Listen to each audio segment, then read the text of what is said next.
straight to the heart of the book's accomplishment. A classic for our times, fundamental for understanding the world we live in, says Thomas Sowell, pointing out that the book's focus on Britain's underclass, identical to America's, except that it is predominantly white, shows conclusively that racism isn't what causes such degradation. George Will seizes upon the book's argument that the foolish ideas of mainstream culture are the chief shapers of underclass life, and says that few works illustrate as implacably as this the consequences that flow from ideas. Truthful, morally courageous, and intellectually rigorous is what Norman Podhoretz calls the book, and Hilton Kramer judges its author a brilliant social analyst and master chronicler. But the blurb I like best is the one from Dennis Dutton, who runs the excellent Arts and Letters Daily website. Theodore Dalrymple, he says, is a writer of genius, one of the great essayists of our age. To me, this is right on the mark. Theodore Dalrymple is every bit as important a writer as George Orwell, and this book will be read as long as people can read. Theodore Dalrymple is in fact a nom de plume for Anthony Daniels, a doctor whose practice lies in a British slum and in the prison located there. I at first assumed that he needed the pen name because he was writing about his patients and needed to disguise either them or himself. But in fact, he writes under both names. I have come to understand that his output is so prodigious, enough for two ordinary writers, that he needs two names so that in a single issue of The Spectator, say, there can be pieces by both Theodore Dalrymple and Anthony Daniels, and no one is the wiser. And this at the same time that he has a story in City Journal, the best of the lot, of course, and another one in the New Criterion. I've seen him carry his palm top and his cell phone everywhere, and he's been known to dash off a review between flights at the airport. Now, Peggy Noonan in her blurb says that Tony is the best doctor writer since William Carlos Williams. Certainly, there's a distinguished company of such doctor writers, ranging from Rabelais and Sir Thomas Browne to Schiller, Chekhov, and Conan Doyle. These hyphenated writers have the special advantage of having something outside their own minds to write about, some real experience of actual men and the actual world to anchor their imagination. In Tony's case, that experience of sewing up prisoners after they've slashed each other in jail or listening to them after their suicide attempts, of treating the women they've beaten up and the children they've abandoned, has allowed him to write an utterly unique book about the underclass, based not on statistical tables or on random interviews, but on day in, day out, first-hand observations from a particularly privileged, let's call it, vantage point by an observer of genius. Life at the Bottom is literature of a high order, and it has the advantage of being, in every word, true. It's a pleasure to introduce Theodore Dalrymple and Anthony Daniels.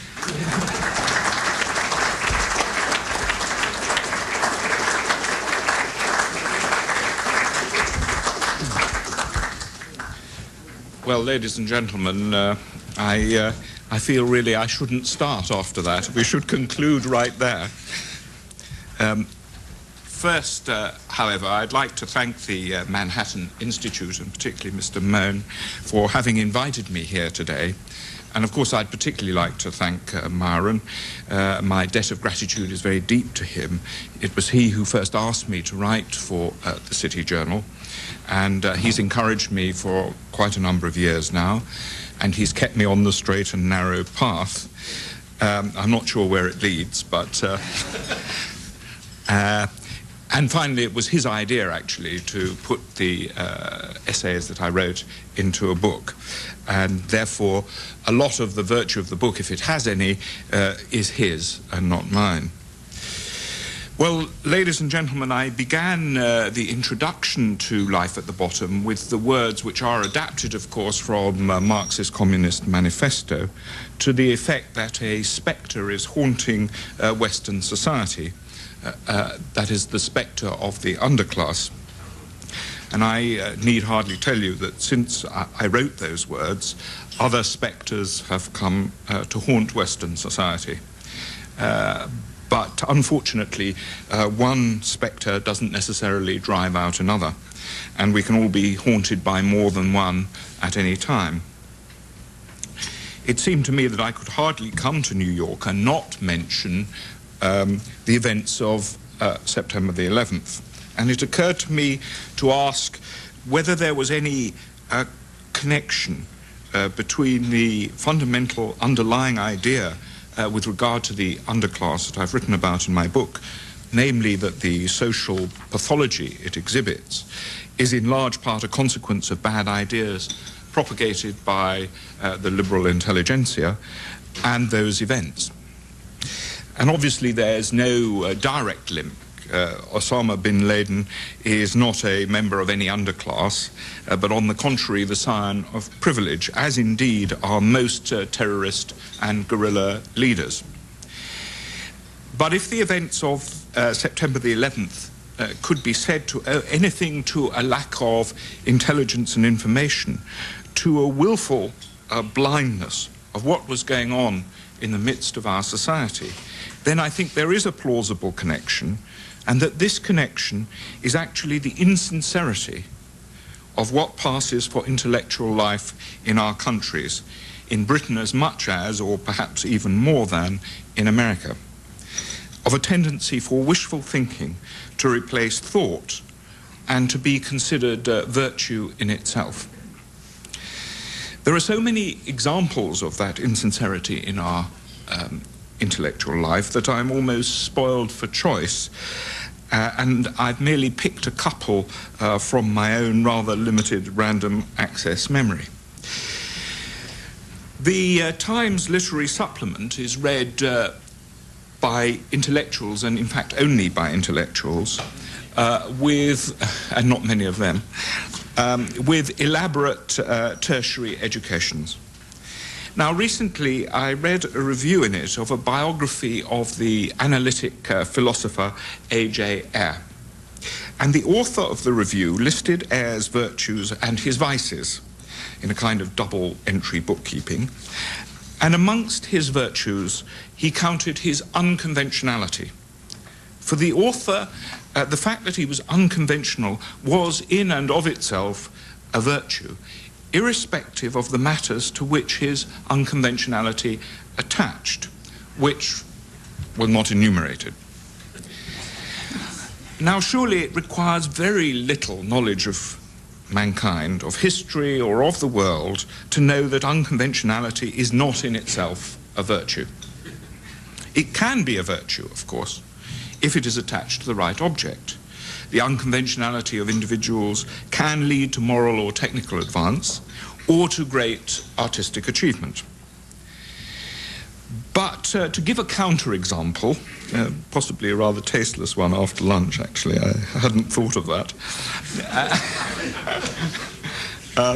I refer to the British serial killer Dennis Nilsen.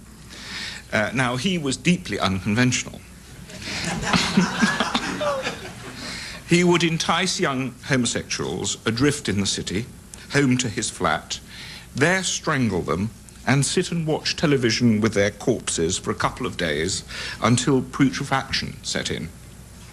He would then cut up the bodies, boil them in saucepans on his cooker, and flush the results down the lavatory. And he was eventually caught only because the pipes in his house eventually clogged with human remains.